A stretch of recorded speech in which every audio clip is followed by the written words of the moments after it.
Hello and welcome to Tokyo.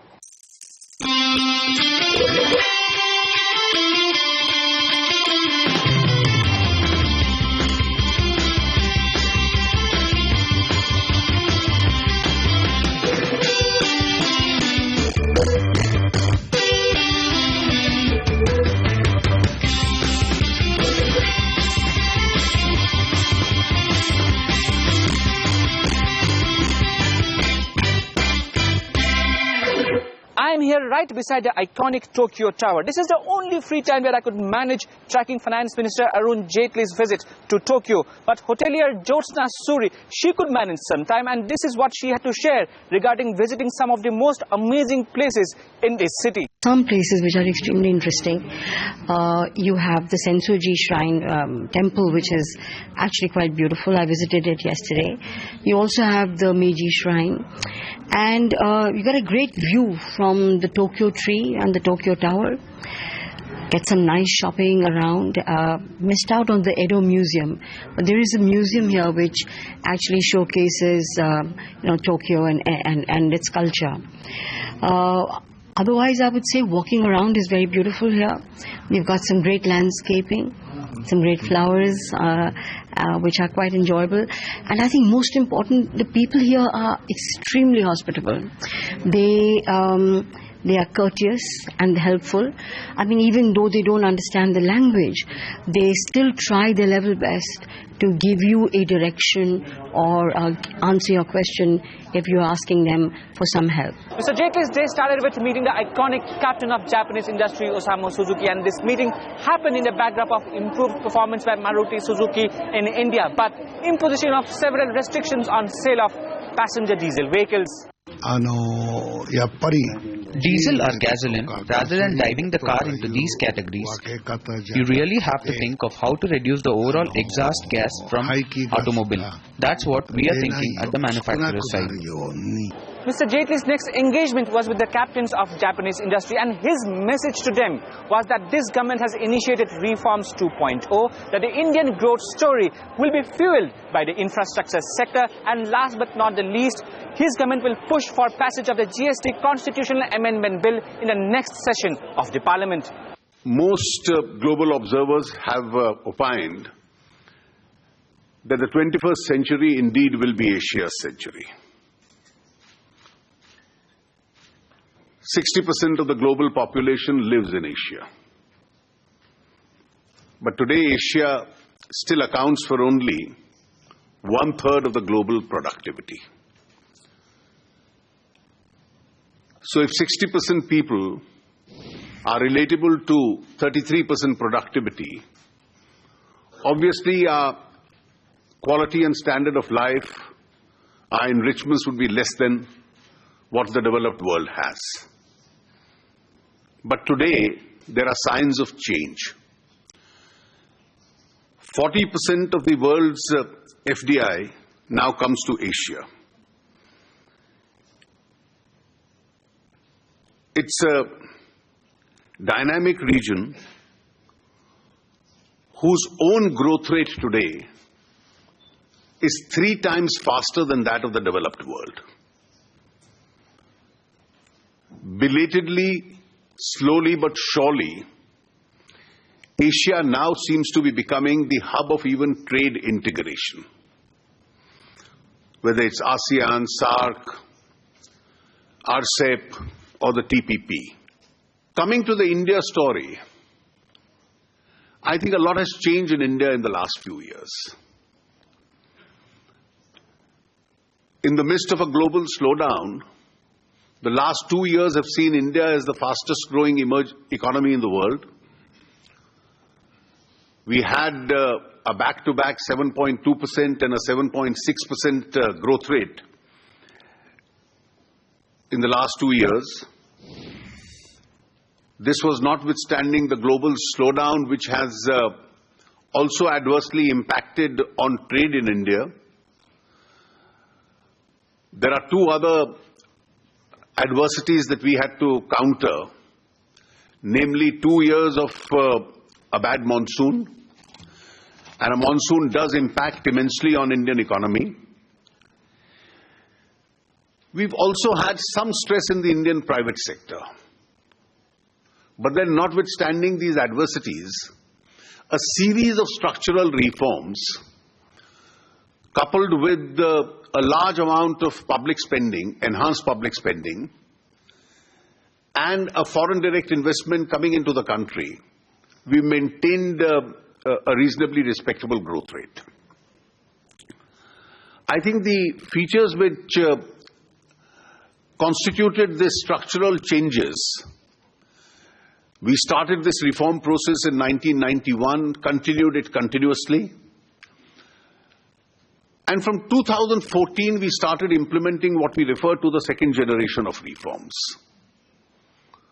We've opened out most sectors of the economy. While opening out to both international and domestic investment, we've removed the unnecessary conditionalities. We've eased the process and system of doing business in India. It's far easier than what it was years ago. We had a huge challenge on reforming India's taxation system, which was at one stage perceived to be a little aggressive.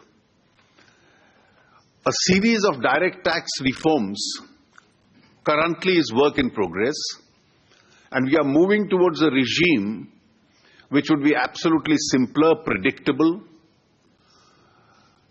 far more stable, a regime which would bring down India's corporate level taxation level to about 25%. We are currently in the process of reforming our indirect tax system with a goods and services tax. One House of Parliament has cleared it. It's pending before the other House. We've made allocation of resources far simpler and transparent through a market mechanism. With still unacceptable levels of poverty, the state has a lot of subsidized assistance to give to the weaker sections to bring up their lot. We've rationalized that entire process, something which we've spoken about in the past but were unable to implement it. We've seen an expeditious implementation of that, with a unique identity being given to every beneficiary so that leakages are eliminated and the state support reaches the targeted group itself. So entry into businesses became easier, conduct of business has become easier, and with the passage of the Bankruptcy Insolvency Code, exit out of the business also has become easier. I think one of the big stories of India is a huge infrastructure creation program which is on. We had an infrastructure deficit, and to cover up for that deficit, we've been working overtime. Currently, as I speak to you, this year, in 1 year alone, we'll be constructing about 10,000 kilometers of national highway, almost at a pace of about 30 kilometers a day. We've increased the grant for the 700,000 villages in India to be connected by a regular connectivity 3 times over and above what we had in the past. Our railway modernization program is on. A large amount of public investment is going into it. Private investment, including foreign direct investment in railway infrastructure, is being attracted. Currently, we are in the process of trying to modernize 400 railway stations and make them the hub of the commercial activity in every town in the country. We have about 70 functional airports. 25 more are being added this year in the regions. More seaports, more power supply and renewable energy. That seems to be the emphasis as far as the future is concerned. And I think this infrastructural additions that we are making, and this is going to be the pace of infrastructure additions for the next few years, is certainly going to be one of the main drivers of the Indian economy. Our resources are now being concentrated into rural India, an area which had lagged behind. So electrification of unelectrified villages, road connectivity, toilets being provided to home, housing for all, special irrigation programs, crop insurance for farmers so as to improve their lot, a rural employment guarantee scheme for the underemployed in the rural areas itself are some of the mainstream initiatives which are currently on. For the first time in India, in a structured manner, several steps are being taken towards a social security system. Our financial inclusion program has linked almost 220 million people to the Indian banking system. Insurances, funds being made available for smaller entrepreneurs, health insurance for weaker section.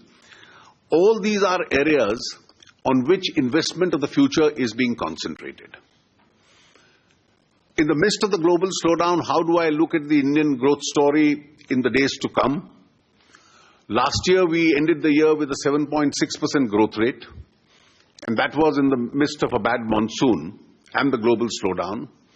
Hopefully, this year, as the indications are, the monsoon hopes to be a little better. The Met Department has predicted 107% monsoon this year. With continued structural reforms, improvement in the urban demand, and the monsoon also adding to the rural demand, hopefully we would maintain this growth rate, may improve upon it somewhat. And I think in the Asian effort to bridge this gap with 60% people, depending on 33% productivity, with Asia growing much faster than the rest of the developed world, I am quite certain that the decades to come probably would be the Asian decades, with India playing a very important role in it. Thank you. On that note, we will take a short break. Stay tuned.